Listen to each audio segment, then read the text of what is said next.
अगली खबर भी पुतिन और पीएम मोदी के बीच हुए उस करार की है जो भारत के विकास की रफ्तार को एक नया आयाम दे सकती है। दरअसल हैदराबाद हाउस में हुए द्विपक्षीय वार्ता के बाद पीएम मोदी और पुतिन ने ट्रेड फोरम को संबोधित किया, जिसमें व्यापार के क्षेत्र के दिग्गजों के सामने पीएम मोदी ने भारत के विजन को रखा। इस पर एक रिपोर्ट देख लेते हैं।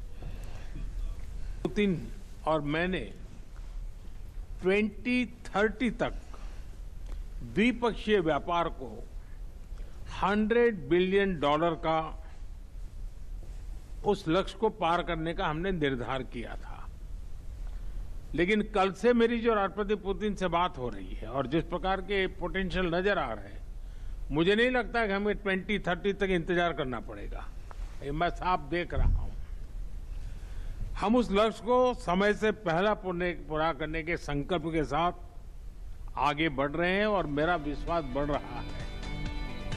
पीएम मोदी का ये ऐलान गौरव, गूंज और ग्लोबल ग्रोथ की गारंटी है। पुतिन और पीएम मोदी के मंच से आज सिर्फ भाषण नहीं गूंजा, बल्कि भारत और रूस की दोस्ती का वो भविष्य गूंजा जिसमें कारोबार की रफ्तार अब इतिहास रचने को मजबूर हो जाएगी।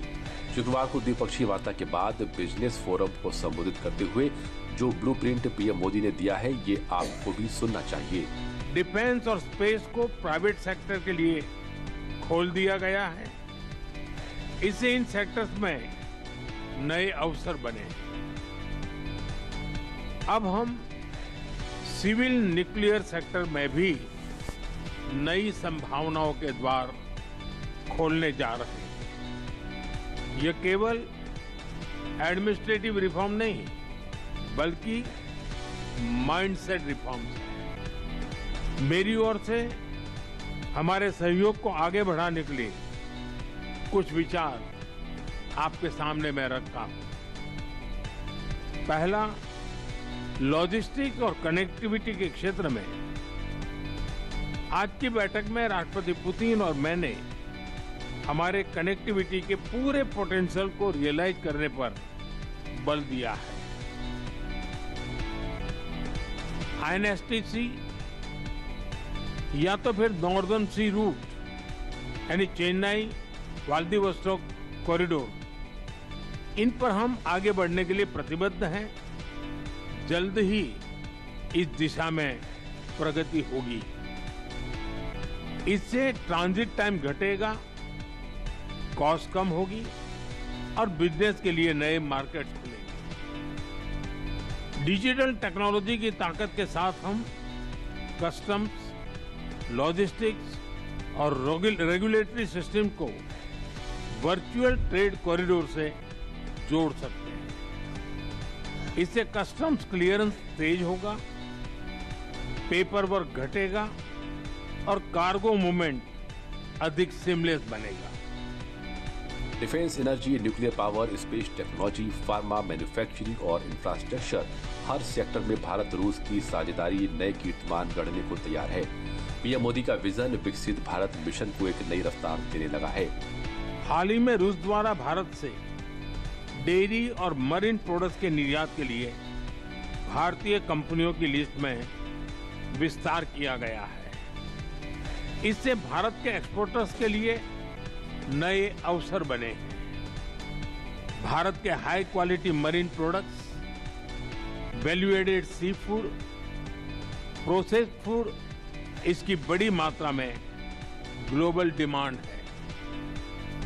हम cold chain logistics, deep sea fishing और फिशिंग हार्बर्स के मॉडर्नाइजेशन में ज्वाइंट वेंचर और टेक्नोलॉजी पार्टनरशिप बना सकते हैं। Automobile sector, Bharat affordable, efficient EVs, two wheelers और सीएनजी मोबिलिटी सॉल्यूशंस में आज ग्लोबल लीडर है।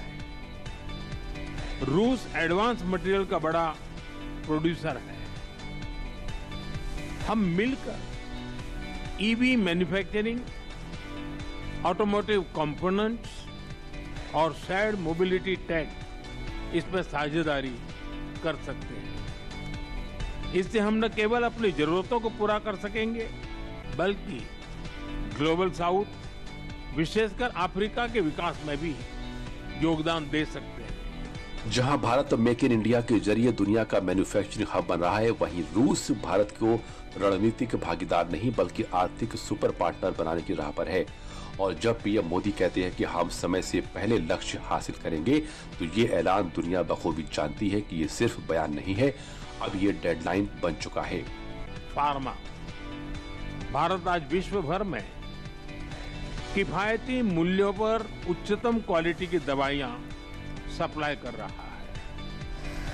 इसलिए भारत को फार्मेसी ऑफ द वर्ल्ड भी कहा जाता है। हम दोनों मिलकर joint vaccine development, cancer therapy, radio pharmaceuticals और एपीआई सप्लाई चेन में सहयोग कर सकते हैं। इससे हेल्थ केयर सिक्योरिटी भी बढ़ेगी और नई इंडस्ट्रीज भी विकसित होगी। टेक्सटाइल भारत के पास नेचुरल फाइबर से लेकर टेक्निकल टेक्सटाइल तक विशाल क्षमता है। डिजाइन, हैंडीक्राफ्ट और कारपेट्स में हमारी वैश्विक पहचान है। रूस पॉलीमर और सिंथेटिक रॉ मटेरियल्स का बड़ा प्रोड्यूसर है। हम साथ मिलकर रेजिलिएंट टेक्सटाइल वैल्यू चेन बना सकते हैं। Pharma, steel, automobile, electric vehicle और हैवी मशीनरी के क्षेत्र में भी भारत रूस की साझेदारी लगातार गहराती जा रही है। आज भारत और रूस का रिश्ता सिर्फ दोस्ती का नहीं बल्कि साझा भविष्य का रिश्ता बन गया है। यानी ये रिश्ता सुरक्षा का भी है, ऊर्जा का भी है, तकनीकी का भी है और भरोसे का भी है।